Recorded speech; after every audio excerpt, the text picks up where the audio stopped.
yetu, na kipekee ni siku ya kuona vipawa ambavyo Mungu ameweka kwetu, na hivi vipawa vimewekwa ili tujifunze, na kujifunza kunaanzia tangu udogo, unakuja kati, unakwenda mpaka uzeeni. Kujifunza hakutaisha, ni maisha ya siku kwa siku mpaka pale ambako Mungu atatutoa duniani. Tunaongozwa na neno fupi ambalo tutafungua nalo banda letu la maonyesho. Ni kitabu kile cha Mithali mlango ule wa 17 mstari mmoja tu ule wa 8. Anasema hivi: kipawa ni kama kito cha thamani machoni pake aliye nacho, kila kigeukapo hufanikiwa. Kipawa ni kama kito cha thamani kwake yeye aliye nacho, kila kinapogeuka kinafanikiwa. Na vipawa Mungu ameweka kwetu kutujenga, vipawa Mungu ameweka kwetu kutuimarisha, kutuongezea kumwona Mungu kwa mapana. Maana ukianzia huku wana vipawa mtaviona kwenye banda, mkienda wababa wana vipawa, wamama wana vipawa, kila mtu ana kipawa chake.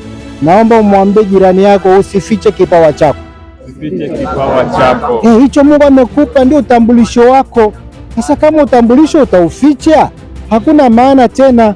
Kwa hiyo tunavyoviona huku ni utambulisho wetu, ya kwamba kuna vitu Mungu ameweka kwetu vinamtambulisha Mungu, ya kwamba ameweka vitu vingi ndani ya uweza wa mwanadamu.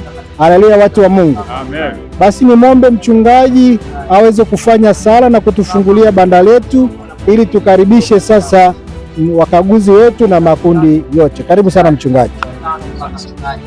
Tuombe. Baba yetu na Mungu wetu kwa Yesu Kristo, asante Bwana kwa ajili ya siku ya leo ambao Mungu umetupa kwa huruma na kwa neema yako.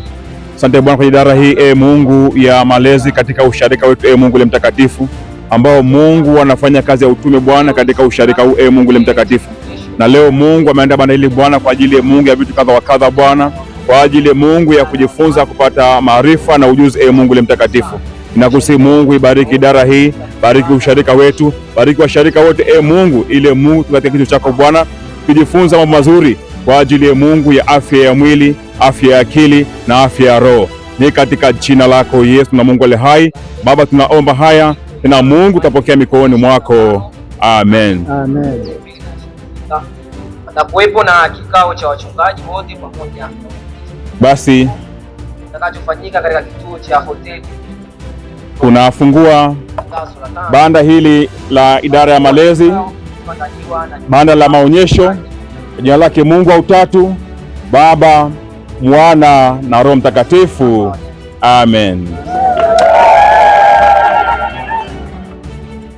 Nipokee na baraka ya Bwana Mungu mwenye enzi yote na huruma, Baba, Mwana na Roho Mtakatifu akubariki na kukulinda. Amen. Amen.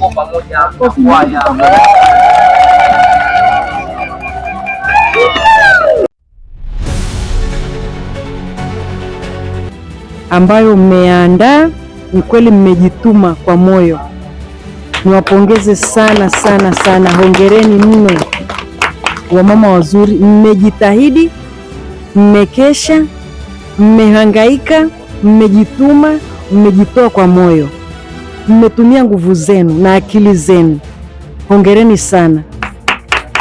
Yaani jimbo kwa ujumla linawapongeza sana sana sana kwa jinsi ambavyo mmetumia muda wenu, gharama nini, mkafanya mambo kama haya.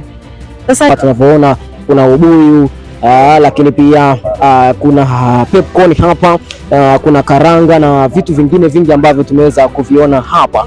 Lakini tukija upande huu hapa kuna unga lishe. Unga lishe Bwana Joshua ni kwa ajili ya watoto lakini pia na watu wazima, si ndio? Yes. Lakini hii ukimpa mtoto itamsababisha kuwa na afya.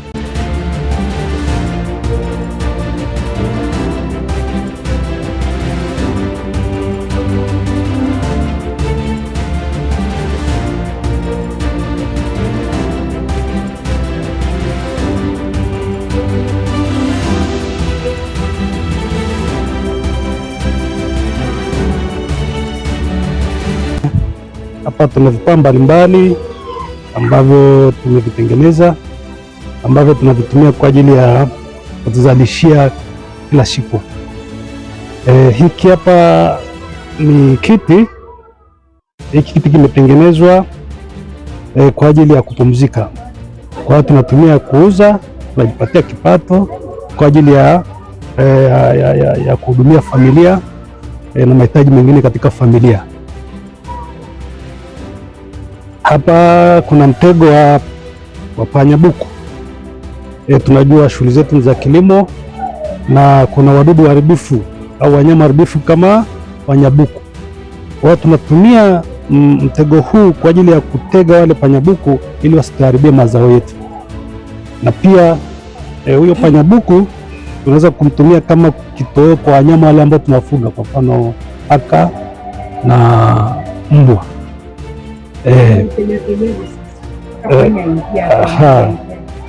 Kwenye huu mtego kuna huu mlango.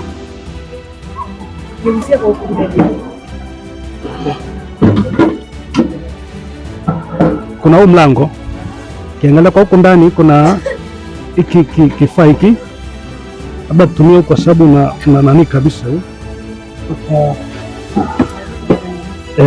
kwamba humu ndani kuna kifaa hiki ambacho pia tunaweka hapo mahindi.